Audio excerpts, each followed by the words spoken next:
I'm going to be showing how to do a tripod lashing with 3 pieces of logs and a rope, but instead I'm going to be using 3 pencils and a piece of string.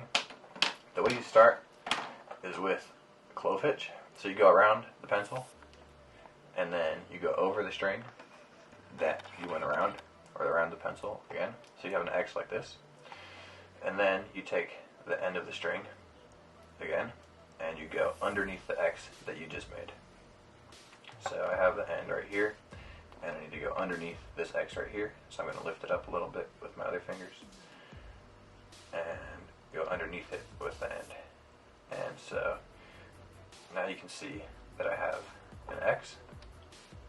It's a little difficult to see because it's so small, but I had an X and I went underneath it with the string. So now I have a clove hitch, and this is used to both start and finish the lashing. And the way to do tripod lashing is to wrap these in a figure 8 pattern.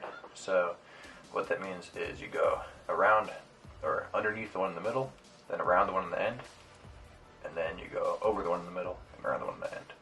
So you're basically just wrapping in between all these in a figure 8 pattern, and you'll do that around 4 or 5 times.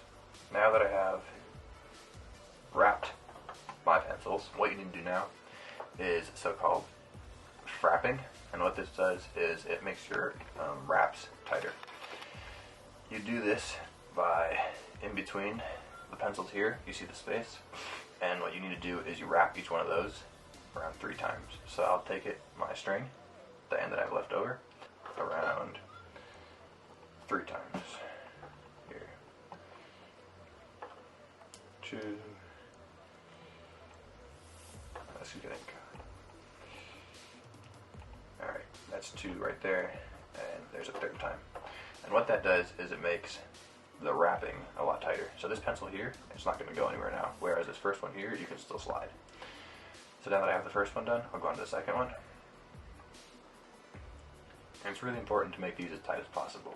Alright, so now you can already see that these are much tighter, and the pencils really aren't going to go anywhere. They're a lot tighter.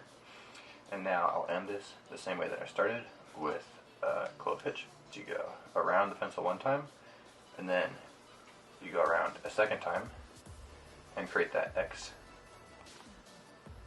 So now I have the X, because I went around a 2nd time, and I'm going to take the end that I still have left over, and I'm going to go underneath that X. So I'll lift it up here with this hand, I'll go through, just like that. Got it. Okay, so you can see again, I have the X with the string that goes underneath it. And then I'm going to pull it up as close to the lashing as possible just to keep it tight. And then you pull it tight. And what you would do now, normally, is cut off this end right here and this end here. I'll go ahead and do that actually. So now you have a lashing that looks really clean and really tight.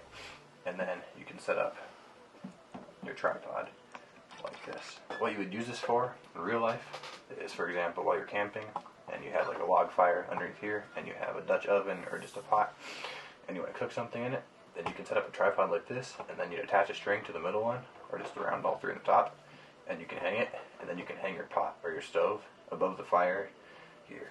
Hopefully you know how to tie it now. There you go.